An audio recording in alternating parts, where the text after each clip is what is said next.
Two Ladies in a Business, a podcast about business marketing, growth strategy, staff, clients, babies, and marriage. I'm Christina. This is Peter, and we are really closing up our series on hiring in-house versus a marketing agency. We do have a special bonus episode with, not that we ever play favorites, but one of our favorites, Leah Stewart from Alberta Ballet School, that'll air in a couple days. But yeah, this is kind of our roundup, Peter, of what we've been talking about. So hiring, who, what, when, where, parting words, your parting advice as you think about all we've chatted about over the last 12 episodes. Yeah, I mean, I guess to sort of sum it all up is, really think about your business first in terms of where your business is at, in terms of, are you in a growth phase? Are you in a, just trying to keep your business alive phase? Like, obviously, where are you at financially? What can you afford? Sort of really have a good, honest assessment of your business. Also have a good, honest assessment of, your current resources and who's doing what in your organization. I think we talked about the find, mine, grind exercise that you and I like to do quite often. So really listing all of the people in your organization and all the tasks they're doing and understanding where there's holes. And then really once you have a good, assessment of kind of where you're at and who's doing what internally, my advice really is to then, think about reaching out to an agency for a strategy. Again, it's a little bit dependent on where you're at and who you have. If you have a very strategic resource, maybe they can do that for you. But assuming you have more of a more junior type level resource who's sort of more an implementer of strategy, I think a great place to start off is some kind of strategy or research project, or just like a trial project that will add value for your business. So like we offer stuff like a competitive analysis report, digital marketing blueprint, a website conversion audit. We have a number of different sort of foot in the door type offers, which are really great ways to get value from an agency without necessarily getting into a long-term relationship, and to sort of understand how this agency might be able to help your business longer term. So that's kind of where I would suggest starting in terms of like dipping your toes into the agency world if you haven't, had that experience in the past. And then sort of keep your eye on the ball and evolve as you need to. I think that's kind of how I would sort of sum things up. How would you sum things up? I think similarly, which is probably good. But I think one thing that has really been on my mind, and we talked about this, I think it was like midway through this series, is just like the maturity of a business. And I think after you and I talked about that, it just like continued to play over and over in my mind. And as I interacted with all of our clients, you could just you just know. And I would say the majority of our clients really do have this maturity. And, I think about past clients or relationships that have ended, and it was like, I could probably sum that up to, lots of things. But if I had to like narrow it down to one thing, it was like, we just didn't know how to fill the need for one another, right? There was this gap of, how do I use this agency effectively? The gap on our side of, what do these people want us to do?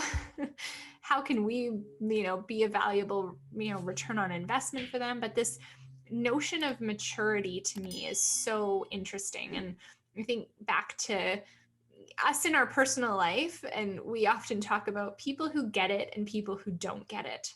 And I think in business, there's something very similar. And it's like, your agency should be, because I won't say all agencies have this mentality, I think a lot do though, there to make you look like a freaking superstar. Right. I do not come to the table of our clients to elevate myself or to make me look good or to make you look good. I come to the table of our clients to make their business look good. And whoever is my champion in that organization, the project management role, the person I'm working with most often, or the team's working with, it's like, my job is to equip them so they can do their job the best possible way. Yeah. And I think that's the crux of like an agency versus an in-house hire. And your in-house hire, yes, you are all a team, you are delivering as a team, but when you hire an individual, you know, you are thinking about things like, how is this person growing in an organization?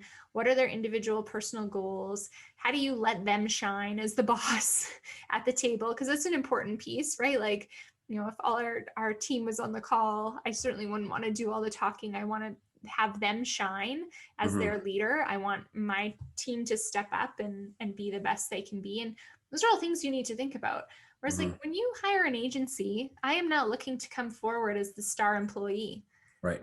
I like think back to when we did politics and there was like the old, if you ended up in a picture with the politician or the minister or whoever, you would owe the rest of the team beer, right? Like you Right. should never be in the picture.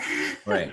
You're You in are the the background. Yeah. you're the staff person. You should be blending into the background. You should be right. And Yeah. it's like the same thing with an agency. Like I want people to tell their friends and their colleagues and whatever about CIPR because we made your business and your job easier. We Yeah. made you stand up and be a star in your company because Yeah.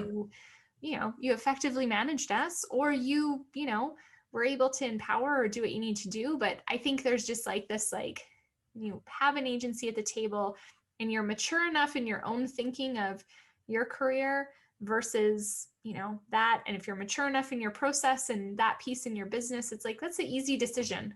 Of Yeah. course I want these people to come help me look good.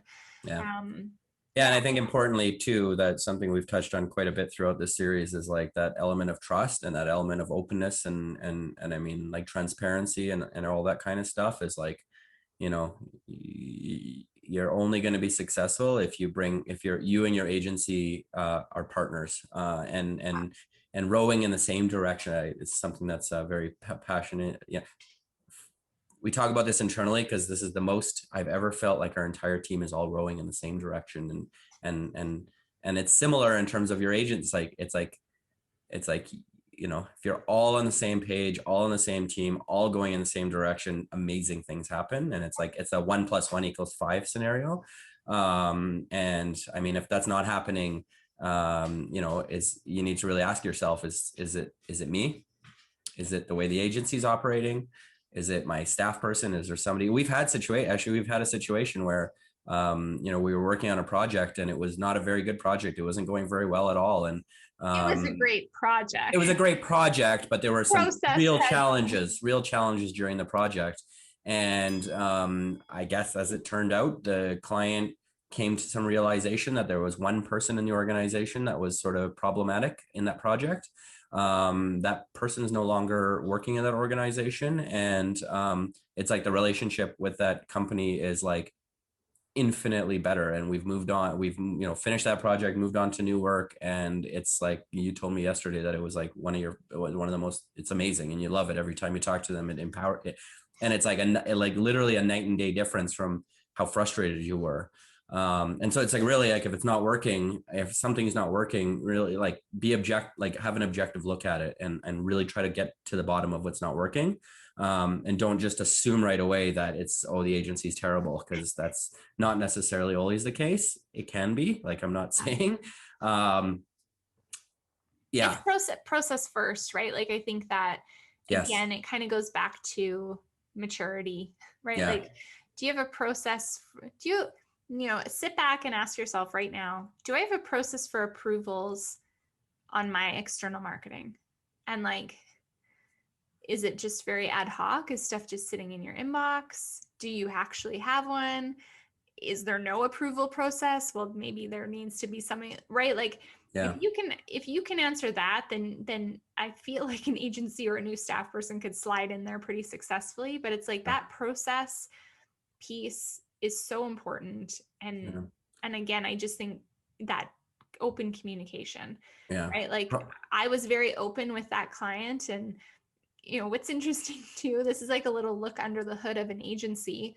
It's like while we're doing a big project, we are talking about how it's going internally. Yeah, of course. And we are talking about, wow, wouldn't it be awesome to help this business grow in these 5 ways? These are things we're going to suggest them. Or like, oh boy, like I don't think we're the right cultural fit for Right. these people. Like you are having those conversations, but like we We are are having also those having those conversations. Totally. Right. So in this particular case, like when I was feeling quite frustrated over process and personalities, and I said to you, I wouldn't pitch them on more. Yeah. I said, I think And we now should they're a wrap it up. fantastic client, right? Like, Now they're my favorite.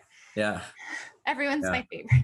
One of the things that you mentioned there that I do want to talk about, because this is probably one of the best pieces of advice our business coach gave us, is that like, you know, in every situation, there's people and process. Yeah. And often, I guess, less mature or it's often a default to blame people.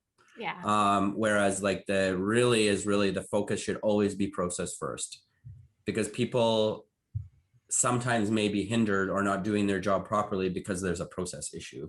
So like 100% what you just said, it's like if things are not going well, like focus on process and then focus on people, because it's not like there are sometimes people that are not in the right job or just not good, you know, going through stuff, whatever. Like I don't want to, but like to your point, it's like, yeah, focus on the process first, make sure the process is working. If the process is fine, then go to the people. And I think it's often the opposite. And then it's like, oh, let's just fire the agency because they're terrible because my staff person told me they suck or whatever. I think about, and like process comes down to communication too, but like I think about our mornings together as parents. And it's like, I don't think we've ever formally outlined a process, but there is a process that happens in our household around, you know, I do what I do, you do what you do, right? Yeah, like I'm making lunches. That is a thing. You are making breakfast. I'm a short order cook every morning. Yes, it's very delicious. Thank you. But like, you know, and then there's the like, you are making sure teeth are brushed. I am making sure they have the right clothes on.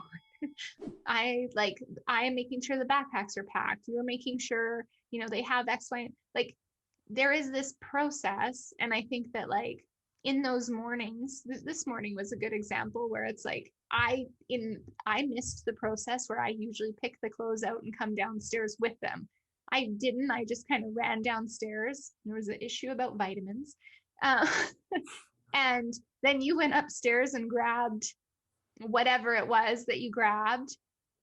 And I think like as my personality, it's like you grabbed a shirt, right? The like brand new white shirt. And then like I was like, ooh, we're going to wear a new one. Okay. It's okay. It's a new white shirt. But it's not a person thing. It's a process thing. Right. Like, the issue is not with you. Right. The issue is like, I may have felt like an idiot, but I'm not actually an idiot. I missed my part of the process. So it's like, I'm not going to come after you because it was the wrong shirt. Whereas I think when there's communication breakdown, to your point, you default to the person. But in this, it was like, all right, cool. We're going with the new shirt. Cut the tags out. Let's go. Yeah. But it's so true in everything. And it's like, I think it's chalked up to communication, but I also think it's chalked up to this, like, you know, even if you're not communicating about a process, there is probably some sort of processes in place. And if you haven't communicated it, it's your job to go, is this the right process? Are we doing it right or wrong? Reflect, pivot, figure it out. And then maybe it's a person, maybe they need to be trained. Maybe nobody told you about the new shirt. I definitely didn't tell you about new shirts. Yeah. So maybe the person is me. I need more training on what to tell you. But it's funny when you break it down into just real life situations, because you always say this to me, I'm just doing the best I have with the resources that I have.